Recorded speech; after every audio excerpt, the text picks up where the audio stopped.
think that people do personalise and only personalise their faith. Desmond Tutu once said that people love to talk. They love to talk about anything and everything. Anything and everything that is, apart from religion and politics. Which is a desperate shame, because they're the only two things that matter. and of course he's right, and of course they go together. And I love what Stephen was saying very respectfully about the kind of people who get attracted to our party. I mean, the Liberal Party began in the mid to late 19th century, essentially as a defence of non-conformist Christianity, as opposed to the dead hand, if you like, or the kind of the oppressive state religion. And what was called out non-conformist Christianity? It was firmly rooted in Bible-believing Christianity, and without the state getting in the way. So, dare I use the E word? And the Liberal Party was founded on evangelical Christianity. You don't like it? Sorry, we don't change the history books. And then you got folks who have come to this party. Richard Dawkins, votes Liberal Democrats. It's a broad church. Evan Harris, who's a really good friend of mine, I love to bits, and Evan wanted to introduce me to a friend of his, and he said, Tim and I agree on absolutely everything except God. I thought, well, that's quite a big thing not to agree on, but all the same, I think it makes the point that we're a party that has a very clear philosophical and ideological centre, which is peculiarly attractive to people at both ends. I'm not going to try and explain why, maybe we might get to that in the debate. I mean, there's also kind of arrogant modern assumption, particularly in politics. Politics is a terribly rational business which deals with the material. And the religion, well, religion is a kind of esoteric thing. It's for the weak. You can choose it if you wish, but don't expect to be taken terribly intellectually seriously if you have a faith of any kind. And yet, we refer to nominal Christianity. The House of Commons and the House of Lords has a great deal of nominal Christianity about it. I mean, the day begins in the House of Commons with prayers. I thought, wow, that's very impressive when I first got along, and then I realised what it's really all about. And basically, on the day of Prime Minister's Questions, for example, you turn up on queue at 8 o'clock in the morning, the door's open, in you go and get your prayer card, you write your name on it, you stick it in the back of the seat, and then when prayers start at, I think, 11:30, at the beginning of business, if you're there, that's basically the way of you banging your seat for the day.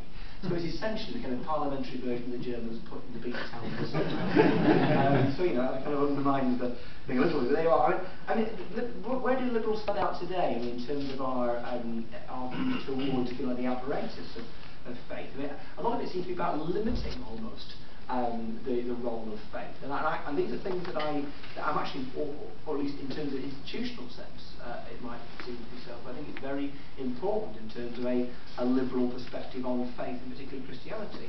For example, I forget, I need Roger Roberts in here, I forget what party policy is on disestablishment of the Church of England. I imagine it's in favour of it, and I certainly am in favour of disestablishing the Church of England, for all sorts of reasons. First and foremost, because it's about liberating the church from the shackles of the state, and being part of the furniture of the state, and being utterly compromised by being part of the furniture of the state.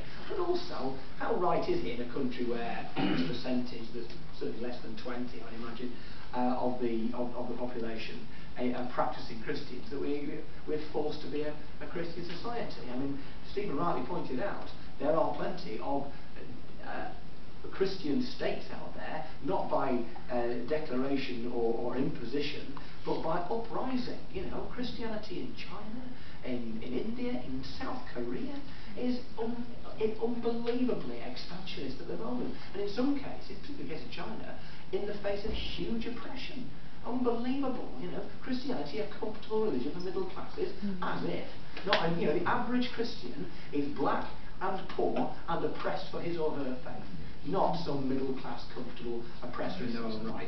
So the next time you get picked on in the bar by some fundamentalist secularist, tell them that. And blasphemy. I'm proud of the fact that I voted to abolish the laws against blasphemy. God does not need protecting from blasphemy. He will judge, and He will. He will judge, and it's not for me to tell you what you can or cannot say. Stephen rightly talked about offence. We have a right to offend and a duty to be offended. In a free society, and to take it, and not to try and protect ourselves with legislation from offence. And Burke, who was not a liberal, but he was nevertheless, I think a philosopher with an awful lot to say that we should pick up. One of the things he said, which has always stuck with me as a Christian, is that all the laws against the godless have not saved one single soul. You can't force people into a kind of value system on the basis of a faith that they don't subscribe to. And you will not force people to become Christians by changing the laws. They live lives that they don't want to live, for pity's sake. They'll become Christians when they buy the message about the birth, the life, the death of Jesus Christ. That's where Christianity begins and ends, basically. So, I mean, there's this issue that sort of faith should play no part. Well, I want to just quickly tackle this issue where I think, even people who are not particularly kind of extreme secularists would probably take the view now that secularism or absence of faith is the kind of sensible, neutral position. And okay, in a free society, if you want to be wacky and go to church or to a mosque or synagogue, you can. But you are a bit balmy, and absence of faith is neutral. That's absolute rubbish, because the bottom line is everybody comes with value judgments. There's a value system in the heart of every one of us. I don't know where you get yours from. Mine comes from a variety of things, my faith being a very large part of it. But everybody, if you're a secularist, where do you get your value system from? There's nothing automatically correct about it, nothing automatically neutral about it. It may be as right or it may be better than my value system, but it's no more valid, that's for certain. And so, of course, you bring your faith with you into your politics, and you bring your beliefs with you. You may have read Das Kapital and be convinced by the lot of it, and you bring that to your politics. You may have read the New Testament and be convinced by the lot of it. You bring that to your politics. And I want to just quickly touch on, I think, a real potential failure for our party is that we get tolerance and assimilation mixed up. There's nothing, I don't tolerate my wife. I love her. I tolerate Bill Cash.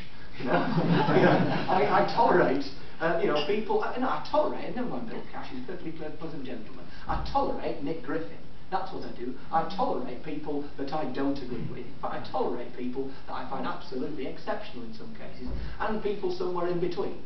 Because that is what tolerance is about. And there's a real danger in modern liberalism, modern liberal democracy, and within the Labour Party, and I dare say now through the Cameroonianisation of the Conservative Party, where actually tolerance means complete and utter witless assimilation. We've all got to be exactly the same and think the same things.